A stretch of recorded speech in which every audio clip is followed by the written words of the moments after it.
Hi hello. നമ്മളുടെ smart book മെൻറ്റേഴ്സിനെ എങ്ങനെയാണ് ഉപയോഗിക്കേണ്ടതെന്നാണ് പറഞ്ഞിരുന്നത്. നമുക്ക് ആദ്യം ഇവിടെ സ്റ്റാഫ് ഐ ഡി നിങ്ങൾക്ക് തന്നിട്ടുള്ള ഒരു സ്റ്റാഫ് ഐ ഡി ഉണ്ടായിരിക്കും. അതിൽ നിങ്ങൾ ഇവിടെ കൊടുക്കുക. പ്രോപ്പറായിട്ട് കൊടുക്കണം, സ്പേസ് ഒന്നും ഉണ്ടാവാൻ പാടില്ല. ദെൻ നിങ്ങൾ സെലക്ട് ചെയ്യുക നിങ്ങളുടെ ഡെസിഗ്നേഷൻ. ദെൻ ഒരു 10 to 5 സെക്കൻഡ് ഒന്ന് വെയിറ്റ് ചെയ്യുക. ഓക്കെ, അത് വെയിറ്റ് ചെയ്ത് കഴിഞ്ഞാൽ നിങ്ങളുടെ പേജിലോട്ട് അത് പോകുന്നതാണ്. ഇവിടെ നിങ്ങൾക്ക് കാണാൻ പറ്റും, ഓരോ ടാബുകൾ കാണാൻ പറ്റും. ഇതിൽ നിങ്ങളുടെ ഡെയിലി അറ്റൻഡൻസ് ഇങ്ങനെയായിരിക്കും വരുന്നുണ്ടായിരിക്കാം. ഇത് പ്രത്യേകം ശ്രദ്ധിക്കണം. ഇതിൽ കൊടുക്കുന്ന കാര്യങ്ങൾ, കുട്ടികളുടെ പേര്, അതുപോലെ തന്നെ ID, ടീച്ചേഴ്സിൻ്റെ ID, അതുപോലെ തന്നെ നെയിം, ഇതൊന്നും എന്ത് ചെയ്യാൻ പാടില്ല. ഇവിടുന്ന് ഒരു ലിസ്റ്റ് തന്നിട്ടുണ്ടാവും, അത് അതേപോലെ തന്നെ വേണം നിങ്ങളത് കോപ്പി പേസ്റ്റ് ചെയ്യാൻ. അല്ലെങ്കിൽ മൾട്ടിപ്പിൾ നെയിമുകളായിട്ടാവും അറ്റൻഡൻസ് ഷീറ്റിൽ അത് വരുന്നത്. അത് ടീച്ചേഴ്സ് പ്രത്യേകം ശ്രദ്ധിക്കണം. ദെൻ അതുപോലെ തന്നെ നിങ്ങളുടെ പേരും, മെൻറ്റർ ID, ഇത് പ്രത്യേകം ശ്രദ്ധിക്കാം. പിന്നെ ഇത് സാധാ പോലെ സബ്ജക്റ്റ് ഏതാണോ ടീച്ചർ എടുത്തിട്ടുള്ളത് അത് കൊടുക്കണം. ദെൻ ഡ്യൂറേഷന്, ഓക്കെ, എത്ര ഡ്യൂറേഷനാണ് എടുത്തിട്ടുള്ളത് അത് കൊടുക്കുക.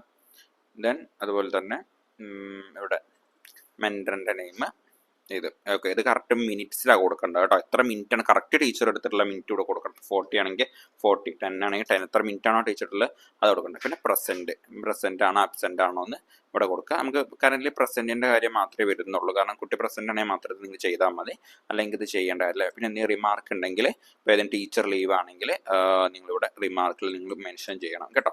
ദെൻ സബ്മിറ്റ് ആയി കഴിഞ്ഞാൽ അത് സബ്മിറ്റ് ആവുന്നതാണ്. ദെൻ അടുത്തത് ടൈം ടേബിൾ ക്രിയേഷൻ വരുന്നത് ഇങ്ങനെയാണ്.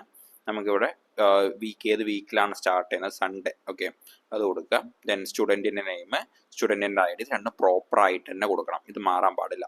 പിന്നെ ഒരു ക്ലാസ് റൂം ഉണ്ടായിരിക്കും വിത്ത് നമ്പർ, അതാണ് ഇവിടെ കൊടുക്കേണ്ടത്. പിന്നെ ഏതൊക്കെ ദിവസങ്ങളാണ്, മൺഡേ, ക്ലാസ്സിൻ്റെ ടൈം, സബ്ജക്റ്റ്, പിന്നെ ടീച്ചറുടെ നെയിം. ദെൻ അടുത്തത് മൺഡേ തന്നെ 2 പീരീഡ് ഉണ്ടെങ്കിൽ അങ്ങനെ കൊടുക്കാം. ഇനി അതല്ല ട്യൂസ്ഡേ ആണെങ്കിൽ ട്യൂസ്ഡേ, ആ രീതിയിൽ കൊടുക്കുക. ഇനിയിപ്പോൾ എന്തെങ്കിലും റിമൂവ് ചെയ്യണമെന്നുണ്ടെങ്കിൽ ഇവിടെ നിന്ന് നിങ്ങളത് റിമൂവ് ചെയ്ത് അത് പോവും. ദെൻ നിങ്ങളത് സബ്മിറ്റ് നോക്കി കൊടുക്കുക.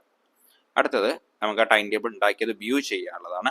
ഇവിടെയാണത് ടൈം ടേബിൾ വ്യൂ വരുന്നത്. ഓക്കെ, ഇതിൽ ആ ഓരോ കുട്ടികളുടെ പേരുകൾ ഉണ്ടായിരിക്കും, ഈ രീതിയിലായിരിക്കും അത് വരുന്നുണ്ടായിരിക്കുക.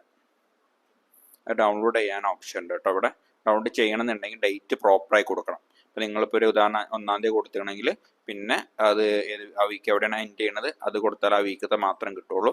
അല്ലെങ്കിൽ ഇപ്പോൾ ഏകദേശം 30 വരെ കൊടുക്കുകയാണെങ്കിൽ നമുക്ക് ഇപ്പോൾ ആ ഒരു കുട്ടിയുടെ ഫുൾ വരും. അപ്പോൾ ഡൗൺലോഡ് ചെയ്യുമ്പോൾ നമുക്കത് ഓക്കെ കൊടുത്തു കഴിഞ്ഞാൽ ഇവിടെ ഡൗൺലോഡിലുണ്ടായിരിക്കും, അതിവിടെ നിങ്ങൾക്ക് ഇങ്ങനെ കിട്ടുന്നതാണ്.